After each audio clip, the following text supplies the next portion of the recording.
অসম প্ৰকাশন পৰিষদৰ নিবেদন আজি তোমালোকক তেলিয়া সাৰেং আৰু ফেচু সাধুটো শুনাম।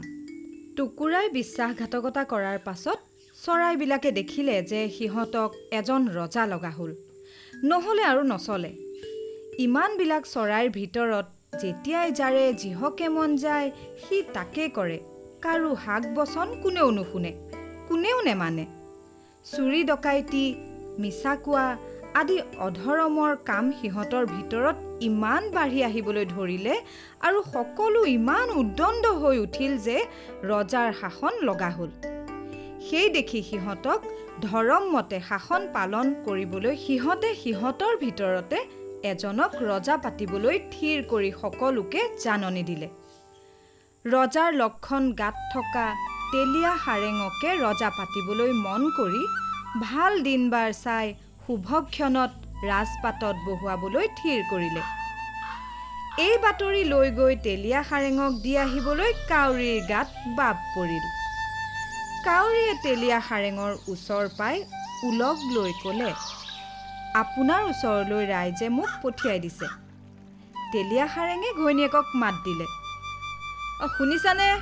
হয়। শুনিছ? কলৈ গলি? ওলাই আহচোন, আলহীক বহিবলৈ ধৰা এখনকে পেলাই দেহি, তামোলৰ বটাটোও লৈ আহিবি।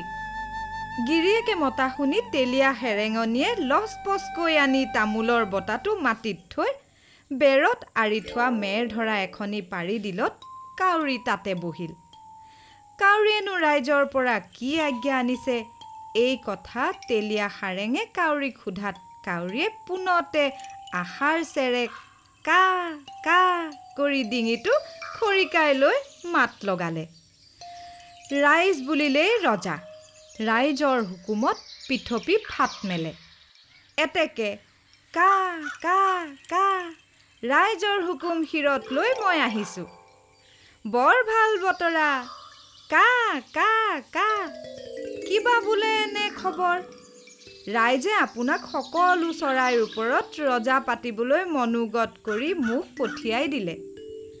বগলী বাপুৱে পুথি পাজি চাই কৈছে, কাইলৈ হেনো দিনটো ভাল আৰু পুৱা ঠিক ১:৩০ পৰ বেলি যোৱাত আপুনি ৰজাৰ খাটোলাত উঠিব লাগে। সেই সময়তে হেনো শুভলগ্ন বহিছে। এতেকে আপুনি আজিৰে পৰা সাজু হ'ব লাগে। তেলিয়া সাৰেঙে এই বাতৰি শুনি তাৰ হাতত কোনোবাই সোণৰ শোলেং এটা তুলি দিয়া যেন পালে। তাৰ আৰু ঘৈণীয়েকৰ আনন্দৰ সীমা নোহোৱা হ'ল।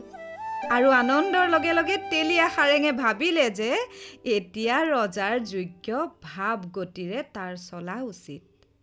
ইয়াকে ভাবি সি উত্তৰ দিলে, বঢ়িয়া কথা, ৰাইজৰ হুকুমত নমৰিলেও চকু মুদিব লাগে বুলি কয়। ৰাইজে যেতিয়া হুকুম দিছে মই হ'ম ৰজা। গহীনভাৱে কথা কেইষাৰ কৈ তেলিয়া সাৰেঙে মৌন হৈ ৰলত কাউৰীয়ে মাত লগালে, আৰু এটা কথা আছে। বগলী পণ্ডিতদেৱে ব্যৱস্থা দিছে যে আপুনি ৰজাৰ খাটোলাত উঠাৰ আগে বিধিমতে গা ধুই শুদ্ধ হৈ ল'ব লাগিব।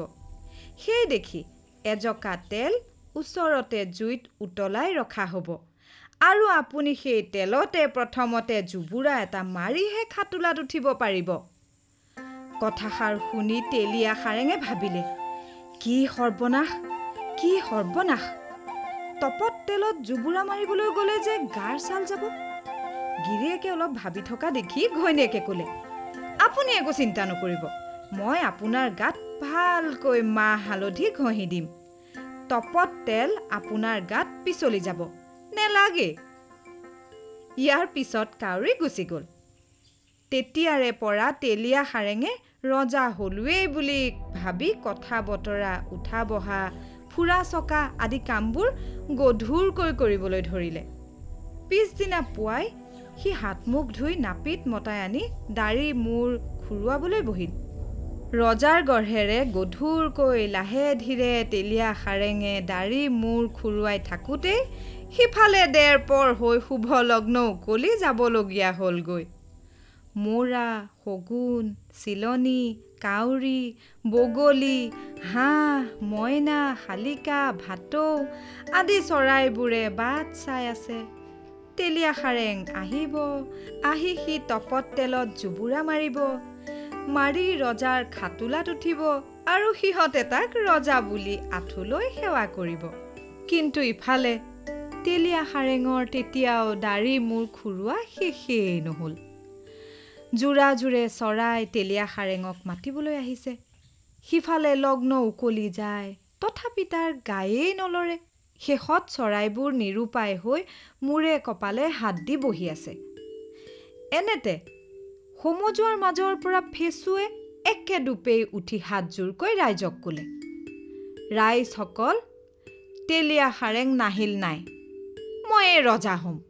এই বুলি সি ৰাইজৰ অনুমতিলৈ বাট নাচাই দলিটো যোৱাদি গৈ টপত তেল জকাত জোপুৰা মাৰি থিতাতে খাটোলাত উঠিলগৈ।